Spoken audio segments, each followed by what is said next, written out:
ചേട്ടാ നമസ്കാരം. നമസ്കാരം. ഒരു വാർത്ത വരുന്നുണ്ട്. ജോർജ് സോറോസുമായി ബന്ധമുള്ള ബാംഗ്ലൂരിലെ സ്ഥാപനങ്ങളിൽ റെയ്ഡ് എന്നുള്ളതാണ് വാർത്ത. ഒരുപക്ഷെ നമ്മുടെ ഇന്ത്യയിൽ ഇത് ആദ്യത്തെ ഒരു സംഭവമായിരിക്കും. അതായത് സോറോസ്, ഡീപ് സ്റ്റേറ്റ്, ഇതൊക്കെ നമ്മൾ കുറെ നാളായിട്ട് സംസാരിക്കുന്നതാണ്.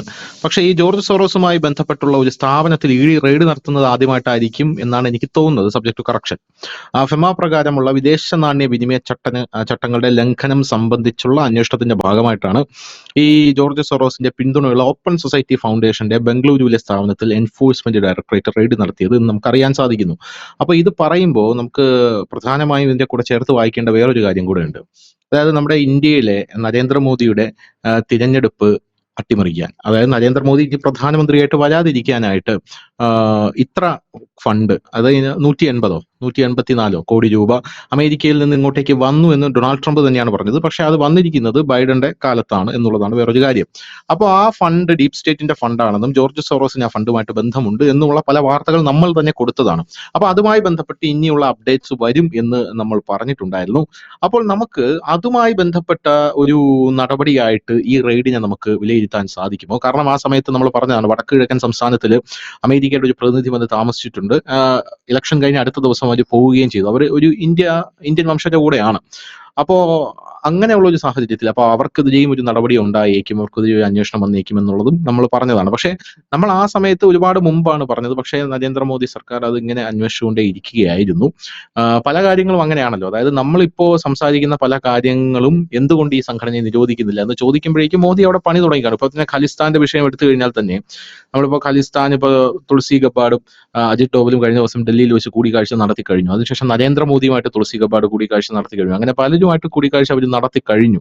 അപ്പോൾ അതിനുള്ള കാര്യങ്ങളൊക്കെ നമ്മൾ ഇങ്ങനെ ഒന്നിലും കൊട്ടിഘോഷിക്കില്ല.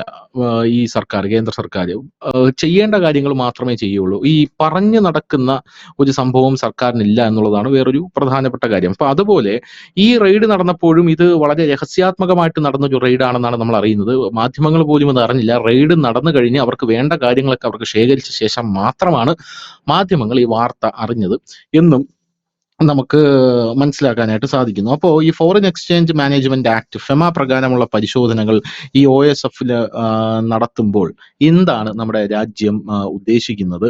ജോർജ് സോറോസ് എന്ന് പറയുന്നത് ശതകോടീശ്വരനാണ്.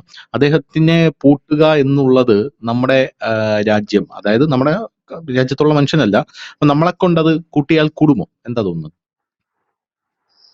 കുറച്ചുനാൾ മുമ്പ് ന്യൂസ് ഇന്ത്യ മലയാളം ഒരു വാർത്ത കൊടുത്തിരുന്നു, നമ്മളിങ്ങനെ ഒരു ചർച്ചയും വെച്ചിരുന്നു. അന്ന് നമ്മൾ പറഞ്ഞൊരു കാര്യം, ഈ സോറോസിന് ഫണ്ട് വാങ്ങിയ മാധ്യമങ്ങളുടെ ഒരു വിവരമായിരുന്നു നമ്മൾ പുറത്തുവിട്ടിരുന്നത്. നമ്മളടക്കമുള്ള മാധ്യമങ്ങൾ അത് വാർത്ത ചെയ്തിരുന്നു. നമ്മൾ പറഞ്ഞത് ഈ ഫണ്ട് വാങ്ങിയ മാധ്യമങ്ങളെല്ലാം കുടുങ്ങും എന്ന് പറഞ്ഞിരുന്നു. പലരും പലരുടെയും പേര് വെച്ച് പറഞ്ഞു. നമ്മൾ ആ പേര് പറയാൻ തയ്യാറായില്ല. നമ്മൾ അന്ന് പ്രേക്ഷകരോട് പറഞ്ഞൊരു കാര്യം ഉണ്ടായിരുന്നു, ഇതിന്റെ അന്വേഷണം അവസാന ഘട്ടത്തിലേക്ക് നീങ്ങുന്ന മുറയ്ക്ക് ഓരോ അപ്ഡേഷൻ വരുമ്പോഴും നിങ്ങളുമായി അത് പങ്കുവെക്കും എന്നുള്ളതാണ്. അതിന്റെ ഒരു പ്രധാനപ്പെട്ട അപ്ഡേഷനാണ് ഇപ്പൊ നമ്മൾ നടത്തുന്ന അനാലിസിസ് എന്ന് പറയാം. അതായത് 1999 ഈ OSF ബാംഗ്ലൂരിൽ നടത്തുന്ന ഒരു ചാരിറ്റി സംഘടന ആയിട്ടാണ് അവർ പ്രവർത്തനം നടത്തുന്നത്. അതുവഴിയാണ് സൗത്ത് ഇന്ത്യയിൽ അടക്കമുള്ളിടത്തേക്ക് ഫണ്ട് വിതരണം നടന്നിരിക്കുന്നത് എന്നുള്ള അഭ്യൂഹങ്ങൾ ഉണ്ടായിരുന്നു. അത് ശരിയാണോ അല്ലയോ എന്നുള്ളത് ഈ ഇന്നത്തെ റെയ്ഡിന് ശേഷം, പരിശോധിച്ചതിന് ശേഷം മാത്രമേ മനസ്സിലാക്കാൻ കഴിയൂ. ഏതായാലും ഈ സോറോസ് എന്ന് പറയുന്ന വ്യക്തി അങ്ങനെ ഏതെങ്കിലും ഒരു രാഷ്ട്രീയ പാർട്ടിക്ക് അനുഭാവമുള്ള വ്യക്തിയൊന്നുമല്ല. ഒരു രാജ്യത്ത് അദ്ദേഹത്തിന് പ്രത്യേകിച്ച് രാഷ്ട്രീയ പാർട്ടികളോടോ അല്ലെങ്കിൽ ജാതി മതത്തിനോടോ യാതൊരു അനുഭാവവും അദ്ദേഹത്തിനില്ല. പകരം അദ്ദേഹത്തിനുള്ളത്, അദ്ദേഹം ഒരു പക്ക കമ്മീഷൻ ഏജന്റ് മാത്രമാണ്, ഒരു പക്ക ബിസിനസ്സുകാരൻ മാത്രമാണ്. അദ്ദേഹത്തിന് താല്പര്യമുള്ള ആളുകളെ അദ്ദേഹം ചില രാജ്യങ്ങളുടെ ഭരണാധികാരികളാക്കി മാറ്റാൻ വേണ്ടിയിട്ട് അദ്ദേഹം ഫണ്ട് ഇറക്കും. അങ്ങനെ അവർ ഭരണാധികാരി ആയി കഴിയുമ്പോൾ ആ രാജ്യത്തുള്ള വലിയ കോൺട്രാക്റ്റുകൾ ഈ സോറോസ് നേടിയെടുക്കും. ആ കോൺട്രാക്റ്റുകൾ മറ്റ് വൻകിട രാജ്യങ്ങൾക്ക് മറിച്ചു കൊടുക്കും. അതിൽ കിട്ടുന്ന കമ്മീഷനാണ് ഇദ്ദേഹത്തിന്റെ വരുമാനം. കമ്മീഷൻ ചെറിയ കമ്മീഷൻ അല്ല, കോടികൾ ഉണ്ട്. അപ്പൊ ഇതാണ് അദ്ദേഹം ചെയ്യുന്ന ഒരു കാര്യം. അപ്പോ ഒരു രാജ്യത്തിന്റെ ഭരണം അട്ടിമറിക്കുന്ന ഒരു സംഭവം ഇതാദ്യമല്ല. ഇന്ദിരാഗാന്ധിയുടെ കാലത്തും ഇത് കണക്ക് തന്നെ അമേരിക്കൻ ഭരണകൂടം ഇടപെട്ടിരുന്നു എന്ന് ശ്രീമതി ഇന്ദിരാഗാന്ധി തന്നെ പലവട്ടം പറഞ്ഞിട്ടുള്ളതാണ്. പക്ഷെ അന്ന് അതിനെതിരെ ആക്ട് ചെയ്യാൻ കഴിഞ്ഞിരുന്നില്ല. കാരണം നമ്മളുടെ ഇന്ത്യ അന്ന് അമേരിക്കയുടെ ഒക്കെ ഭയന്ന് മുമ്പിൽ നിൽക്കുന്ന ഒരു രാജ്യമായിട്ട് തന്നെയായിരുന്നു കാണേണ്ടത്. പക്ഷെ ഇന്നത് കഥ മാറി. കാലം മാറുമ്പോൾ സ്വാഭാവികമായും എല്ലാം മാറുമല്ലോ. അങ്ങനെ ഈ സോറോസിന്റെ ജനാധിപത്യത്തെ അട്ടിമറിക്കുന്ന, അതായത് തെരഞ്ഞെടുപ്പിൽ തന്റെ ഇഷ്ടക്കാരെ അധികാരത്തിലേക്ക് കൊണ്ടുവരാൻ നടത്തുന്ന നീക്കം ജീവിതത്തിൽ ആദ്യമായിട്ട് പാളിയത് 2024 ഇന്ത്യൻ തെരഞ്ഞെടുപ്പിൽ നരേന്ദ്രമോദിക്ക് മുമ്പിൽ മാത്രമായിരുന്നു. ബാക്കി ഉം, അദ്ദേഹം ഈ ലോകത്ത് മുഴുവൻ നടത്തിയ ഓപ്പറേഷനും 100-101% വിജയമായിരുന്നു. പല രാജ്യങ്ങളെയും അദ്ദേഹം തകിടം മറിച്ചു. പല രാജ്യത്തെ ഭരണാധികാരികളെ മൂക്കുകുത്തിച്ചു. അദ്ദേഹത്തിന് ഇഷ്ടമുള്ള രീതിയിലെല്ലാം കോൺട്രാക്റ്റുകൾ കിട്ടി, വൻകിട വൻകിട കോൺട്രാക്ട് എല്ലാം നടന്നുപോയി. പക്ഷെ അദ്ദേഹത്തിന് പണി ഉം, പാളിയത് ഇവിടെയാണ്. ഇവിടെ ഈ നരേന്ദ്രമോദിയെ തകർക്കുന്നതിന് വേണ്ടിയിട്ട് ബൈഡൻ ഭരണകൂടവും സോറോസും പിന്നീട് കുറെ ഫണ്ട് ചൈനയും ഉൾപ്പെടെ മുടക്കിയിരുന്നു. കാരണം ഇവർക്കൊക്കെ ഓരോ ഉം, ലക്ഷ്യമുണ്ട്. ഇന്ത്യ എന്ന് പറയുന്ന രാജ്യത്തു നിന്ന് നരേന്ദ്രമോദി താഴെ ഇറക്കിക്കൊണ്ട് ഇന്ത്യയെ അസ്ഥിരപ്പെടുത്തി കഴിഞ്ഞാൽ സ്വാഭാവികമായി അമേരിക്കയും ചൈനയും ഉൾപ്പെടെയുള്ള രാജ്യങ്ങൾക്ക് ഇവിടെ കയറി മേയാൻ കഴിയും, എന്ത് ബിസിനസ്സുകളും നടത്താൻ കഴിയും. സോറോസിനെ കണക്കുള്ളവർക്ക് ഉം, അദ്ദേഹം പിന്തുണച്ച പ്രതിപക്ഷ പാർട്ടികളാണ് അധികാരത്തിൽ വരുന്നതെങ്കിൽ എല്ലാ കോൺട്രാക്റ്റുകളും സോറോസിന് തന്നെ കിട്ടും. ഇൻ കേസ് ഇപ്പൊ ഈ പറയുന്ന നമ്മുടെ NH-66 ഉൾപ്പെടെ എല്ലാ വൻകിട പ്രൊജക്ടുകളുടെയും ഒക്കെ കോൺട്രാക്ട് ഉം, അദ്ദേഹത്തിനായിരിക്കും. അദ്ദേഹം നിയമിക്കുന്ന കമ്പനികളായിരിക്കും ഇവിടെ വർക്ക് ചെയ്യുന്നത്. പക്ഷെ നിർഭാഗ്യവശാൽ, ഇല്ലെങ്കിൽ ഇന്ത്യൻ ജനതയുടെ ഇച്ഛാശക്തിയിൽ സോറോസ് ആദ്യമായി പരാജയത്തിന്റെ രുചി മനസ്സിലായി. പക്ഷെ കഷ്ടകാലം എന്ന് പറയട്ടെ, അത് അദ്ദേഹത്തിന്റെ ഒരു ശനിദശയുടെ തുടക്കമായിരുന്നു എന്നുള്ളതാണ് യാഥാർത്ഥ്യം. അദ്ദേഹം ഉം, കഴിഞ്ഞ അമേരിക്കൻ തെരഞ്ഞെടുപ്പിൽ അദ്ദേഹം തോൽപ്പിച്ചു വിട്ട ശ്രീമാൻ ട്രംപ് ഈ തെരഞ്ഞെടുപ്പില് വലിയ വിജയം നേടി തിരിച്ചെത്തി. അതോടുകൂടി ഈ സോറോസിന്റെ കട്ടയംപടാൻ മടങ്ങുമെന്ന് അന്തർദേശീയ മാധ്യമങ്ങളാണ് പറഞ്ഞത്, നമ്മളല്ല. കാരണം ഒരു സൈഡിൽ ട്രംപ് നിൽക്കുന്നു. കാരണം ഉം, കഴിഞ്ഞ ടൈമിലെ തെരഞ്ഞെടുപ്പിൽ ട്രംപിനെ പരാജയപ്പെടുത്തിയതിന് അത് വലിയ മുഖ്യ പങ്ക് വഹിച്ചിട്ടുള്ള ആളാണ് ഇദ്ദേഹം, ഈ സോറോസ്.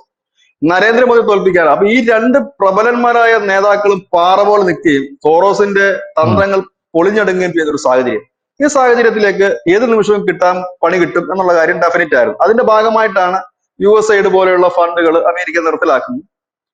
അതിന്റെ അന്വേഷണങ്ങൾ മുൻപോട്ട് നടക്കുന്നു. നരേന്ദ്രമോദി അവിടെ പോകുന്നു. അതിനടുത്ത ദിവസം ജയശങ്കർ പോയിട്ടാണ് ഈ വെളിപ്പെടുത്തൽ നടത്തുന്നത്. ഇവിടെ വലിയ ഫണ്ടിങ് നടന്നിട്ടുണ്ട്, ഞങ്ങൾ ഉം, അതിന്റെ അന്വേഷണത്തിലാണ് എന്ന് പറയുന്നത്.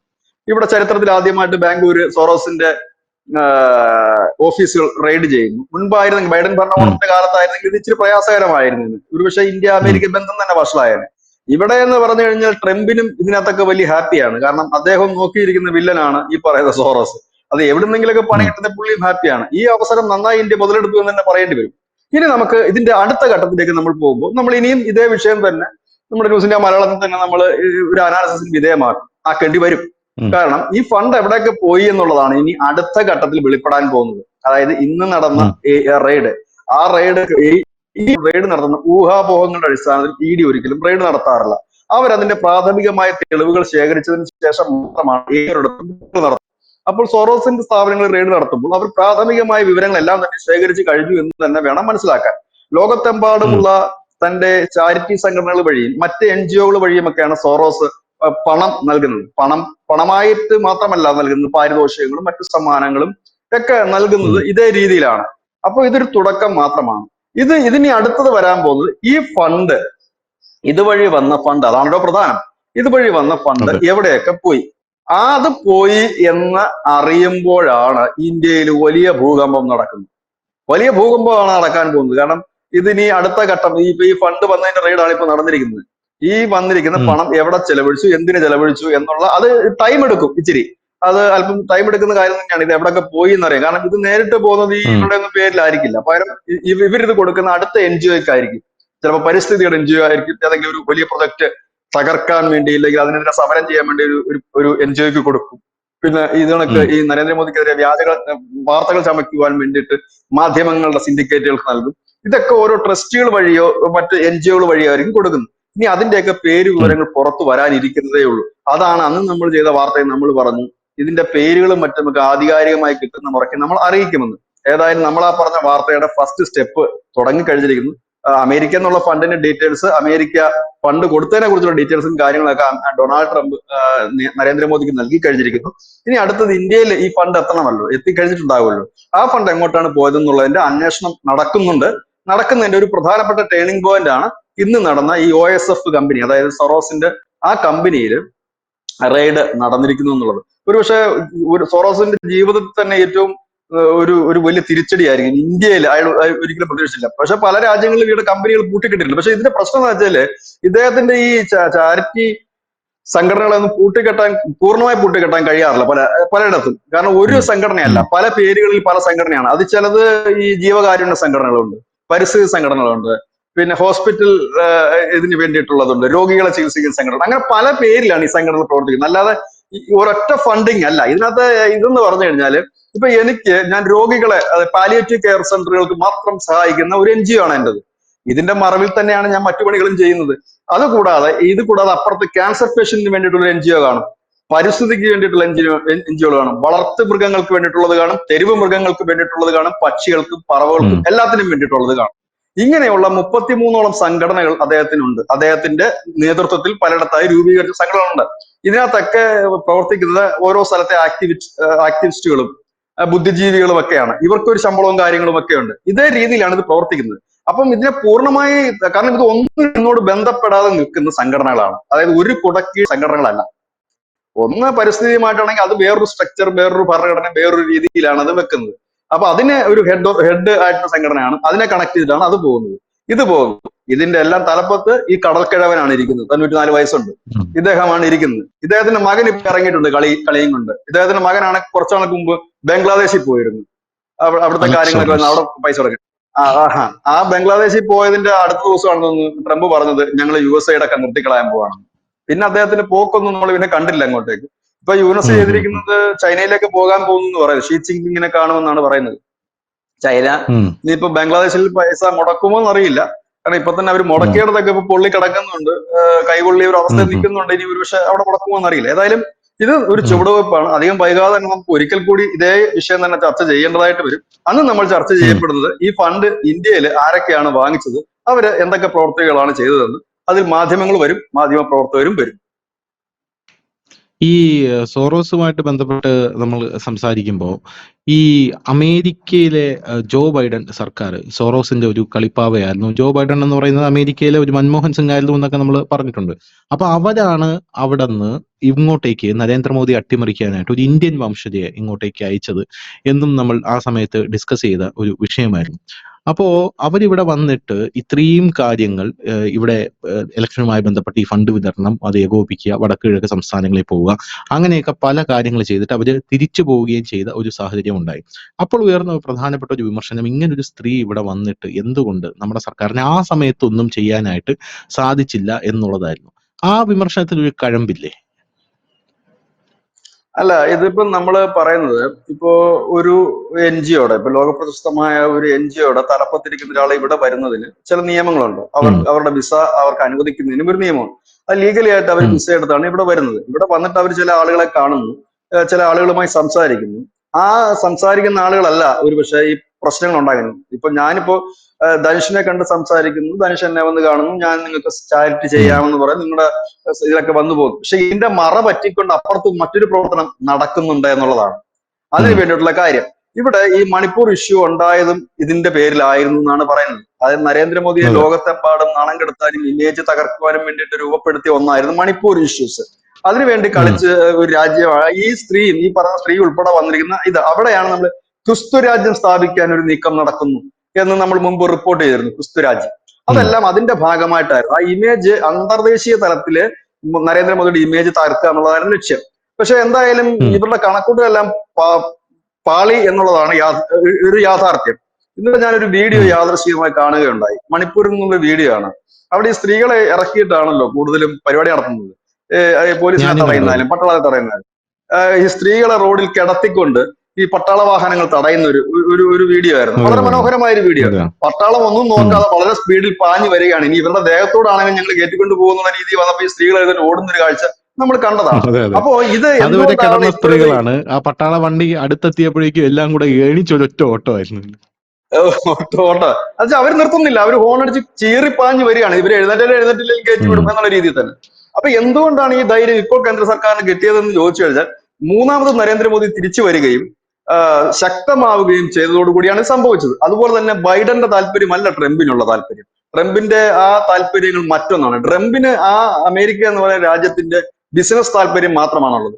ബൈഡൻ അങ്ങനത്തെ ഒരു താല്പര്യം അല്ലായിരുന്നു. ബൈഡൻ ഒരുപാട് താല്പര്യം ഉണ്ടായിരുന്നു. മതപരമായ താല്പര്യം ബൈഡൻ ഉണ്ടായിരുന്നു. ഇന്ത്യയിൽ ഒരു ക്രിസ്തീയ രാജ്യം വരുന്നതിനും ബൈഡൻ അനുകൂലിച്ചിരുന്നു. ഒപ്പം തന്നെ ഇന്ത്യയെ ഒരു അടിമ രാജ്യം പോലെ കാണാൻ വേണ്ടിയിട്ടാണ് ബൈഡൻ എക്കാലവും ശ്രമിച്ചിരുന്നത്. താനെന്തോ വലിയ സംഭവമാണെന്നുള്ള രീതിയിലായിരുന്നു. ഇങ്ങനെയൊക്കെയായിരുന്നു. പക്ഷെ ബുദ്ധിമാനായ ട്രംപ് അങ്ങനെയല്ല. ട്രംപിന് ഇന്ത്യയോട് അങ്ങനെ ആത്മാർത്ഥ സ്നേഹമൊന്നുമില്ല. അദ്ദേഹത്തിന് അദ്ദേഹത്തിന്റെ കച്ചവടം നടക്കണം. അദ്ദേഹത്തിന്റെ ഉം. ഉൽപ്പന്നങ്ങൾ ഇവിടെ ഇത് ചെയ്യണം. അപ്പം തന്നെ നമ്മൾ വിചാരിച്ചാൽ അവരുടെ വിമാനങ്ങൾ വാങ്ങാൻ കഴിയും, അങ്ങനെയുള്ള ബിസിനസ്സുകൾ നടക്കണം എന്നുള്ളത്. അമേരിക്ക ഫസ്റ്റ്, ഞങ്ങൾക്ക് സാമ്പത്തികമാണ് വേണ്ടതെന്ന് അദ്ദേഹം തുറന്നു പറയുന്നു, ട്രംപ്.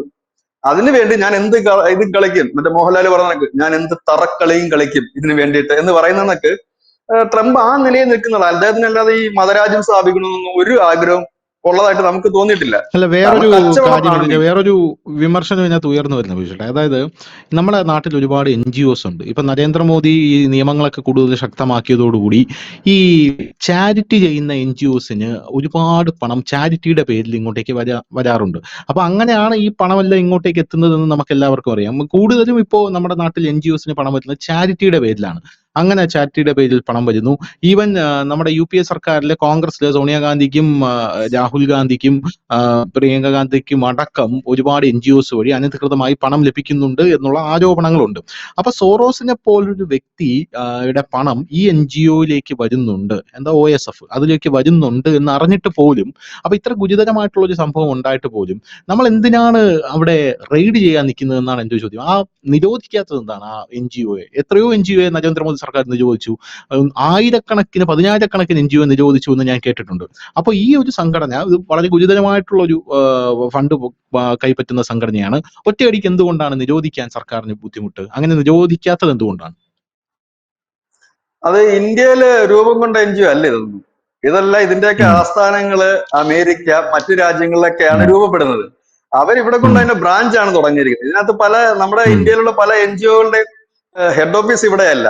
നമുക്ക് ഇവരെ ഇതേ രീതിയിൽ പിടികൂടുക എന്നുള്ളതേ ഉള്ളൂ. 15,000-ഓളം NGOകൾ നമ്മുടെ രാജ്യം നിരോധിക്കുമ്പോൾ അതെല്ലാം ഇന്ത്യയുടെ ഏജൻസികളായിരുന്നു. അതിൽ അമൃതാനന്ദമയിയുടെ മഠത്തിന്റെ ഏതോ ഒരു NGO കൂടെ ഉണ്ട്, ഒരു മഠം കൂടെ ഉണ്ട്, ഏതാണെന്ന് ഞാൻ ഓർക്കുന്നില്ല. അത് ഹിന്ദു ഇതുമുണ്ട് കേട്ടോ, ഹിന്ദു ട്രസ്റ്റുകളും ഉണ്ട്.